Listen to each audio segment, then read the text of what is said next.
was gigantic. Built at the turn of the 20th century, the golden era of ocean liners.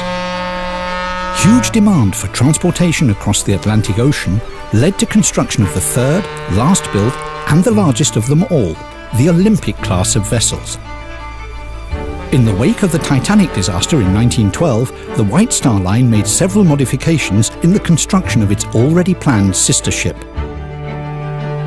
First, the name was changed from Gigantic to Britannic because it seemed more humble, and the design of the hull was altered to make it less vulnerable.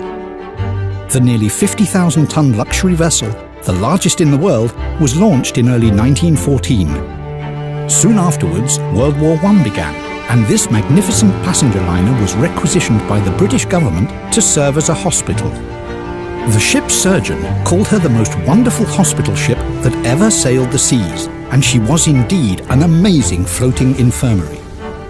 On November the 21st, the Britannic was on its way to pick up more wounded soldiers near the Gulf of Athens, when at 8:12 a.m. a violent explosion rocked the ship. At approximately 9:07 a.m., the Britannic sank. For the next 60 years, the Britannic lay undisturbed in shallow water off the shore of an unimportant Greek island. In 1976, famed ocean explorer Jacques Cousteau found the Britannic lying on its side, 400 feet below the surface of the Aegean. I approached the huge opening ripped in the forward hull by the explosion.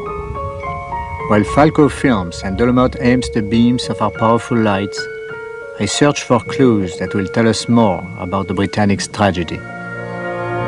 Soon I am surrounded by twisted steel plates and bulkheads, by torn clusters of electric cables and rotted planks. I realize I have penetrated deep into the ship's entrails. Since then, several remarkable expeditions have been carried out to explore the history of Britannic's sinking.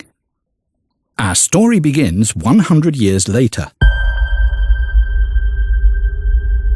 Even though it is hard to call it yet another dive, our trip cannot be named a true expedition either. Just two blokes diving the largest passenger ship on the seabed, some 100 meters deep.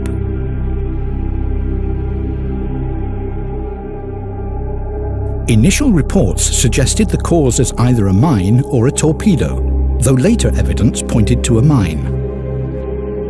After the explosion, Captain Bartlett ordered the closure of the watertight doors and sent out a distress signal.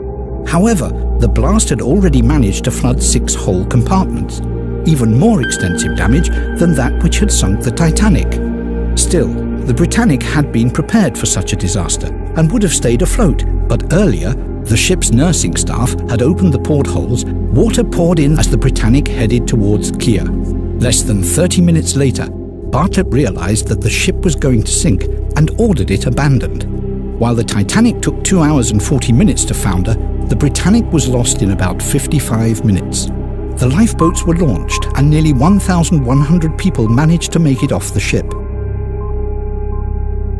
Although the largest ship to sink during World War I, Britannic left no clear cause for outrage, as had the Lusitania, no legacy of tragic symbolism, as had the Titanic. It appeared she had been sunk by bad luck, not by an act of deliberate enemy immorality. However, it is probably the wreck from the very top of the most epic experiences, thrilling adventures and dream wreck sites for most divers. For us, this was just the first part of the Greek adventure called The Ocean Liners of Kea.